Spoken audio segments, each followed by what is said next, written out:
और पेट के अंदर जो भी बीमारी है उसका पता लगाया जाता है। लगा हुआ रहता है, स्क्रीन लगाते हैं ताकि इसमें जो भी बीमारी हो रहा है वो स्क्रीन के माध्यम से उसको पता चल सके। ऑप्टिकल फाइबर के कारण ही 5G नेटवर्क का आप सभी उपयोग कर रहे हैं। प्यारे दोस्तों नमस्कार, कैसे हैं आप सभी? उम्मीद करेंगे कि आप सभी अच्छे होंगे। प्यारे दोस्तों, आज आप सभी को हम ऑप्टिकल फाइबर के बारे में बताने वाले हैं, पूरे डिटेल से बताने वाले हैं, तो इसलिए इस वीडियो को पूरे अंत तक जरूर देखिएगा। पहले ऑप्टिकल फाइबर क्या आता है? यह प्रकाश का पूर्ण आंतरिक परावर्तन का ही उदाहरण है, तो उसी को हम समझने वाले हैं। सबसे पहले इसका हम डायग्राम की मदद से आप सभी को हम समझाते हैं। तो यह हो गया प्रकाशित तंतु हो गया, ठीक है। यह क्या है? तो आप दो परत मान लीजिए कि दो परत है और यहाँ इस प्रकार से है, ठीक है, इस प्रकार से है, और यहाँ इस प्रकार से निकला हुआ रहता है और इस प्रकार से निकला हुआ रहता है, ठीक है, इस प्रकार से निकला हुआ रहता है। इस प्रकार से हम बनाते हैं। इसका जो नाम होता है, इसका नाम होता है क्लेडिंग। क्या होता है? क्लेडिंग होता है, क्लेडिंग होता है। इसका जो नाम होता है, ऊपर वाला का नाम होता है क्लेडिंग, और ये जो है इसका नाम होता है कोर, ठीक है, इसका नाम कोर होता है। इसका जो होता है वो प्लास्टिक आवरण होता है। ये क्या होता है? प्लास्टिक आवरण, ठीक है। इसको समझने का प्रयास कीजिएगा। जब हम प्रकाशित किरण को यानी आपतित किरण को हम गुजारते हैं इसमें से, देखिए ये क्या हो गया? ये हो गया आपतित किरण,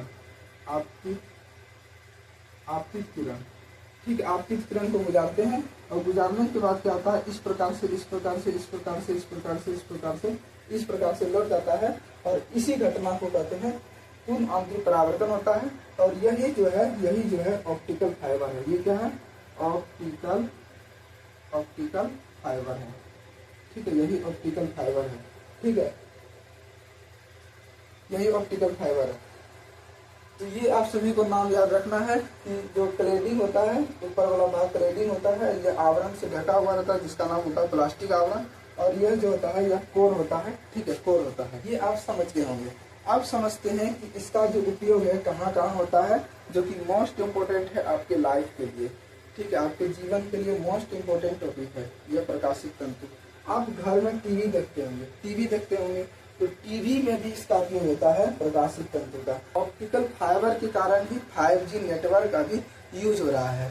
अगर आप टीवी चलाते हैं तो टीवी में भी फाइबर ऑप्टिकल लगा हुआ रहता है, मोबाइल में लगा हुआ रहता है, लैपटॉप में लगा हुआ रहता है, यानी बहुत सारे डिवाइस में लगा हुआ रहता है। और आपके बीमारी को पता लगाने में ऑप्टिकल फाइबर का उपयोग किया जाता है। चलिए इसको समझते हैं कि कैसे किया जाता है बीमारी का पता लगाने में। चलिए इसको मिटाते हैं।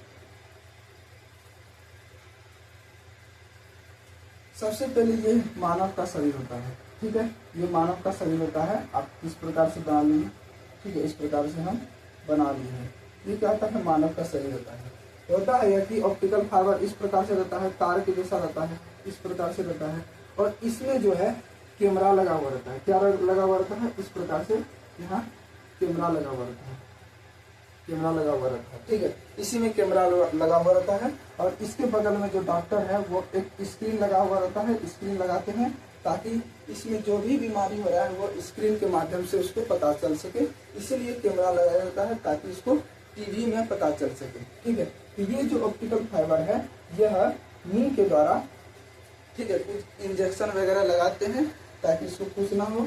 तो ये ऑप्टिकल फाइबर जो है मुंह के द्वारा इसको प्रवेश कराया जाता है, ठीक है, इस प्रकार से प्रवेश कराया जाता है, इस प्रकार से प्रवेश कराया जाता है, ठीक है, इस प्रकार से प्रवेश कराया जाता है।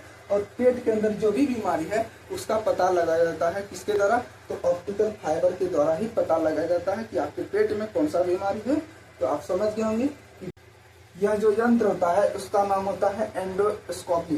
क्या होता है? एंडोस्कोपी। इसमें जो लगा हुआ रहता है ऑप्टिकल फाइबर ही लगा हुआ रहता है, लेकिन यह यंत्र का नाम होता है एंडोस्कोपी, क्योंकि इसमें बहुत सारा डिवाइस भी लगा हुआ रहता है, कैमरा लगा हुआ रहता है, बहुत सारा डिवाइस लगा हुआ रहता है, जिसके कारण पता लगाया जाता है कि कौन सा बीमारी है, ठीक है। तो यह यंत्र का नाम है एंडोस्कोपी, जो कि आपके बोर्ड एग्जाम में भी पूछा जा सकता है कि, या ये तो रेलवे एग्जाम में पूछा गया है, ठीक है, रेलवे में पूछा गया है कि एंडोस्कोपी का उपयोग किस चीज में पता लगाने में किया जाता है? तो बीमारियों को पता लगाने में किया जाता है। तो हम उम्मीद करेंगे यह वाला टॉपिक आप अच्छी तरीके से समझ गए होंगे। तो मिलते हैं नेक्स्ट वीडियो में, तब तक के लिए जय हिंद, धन्यवाद।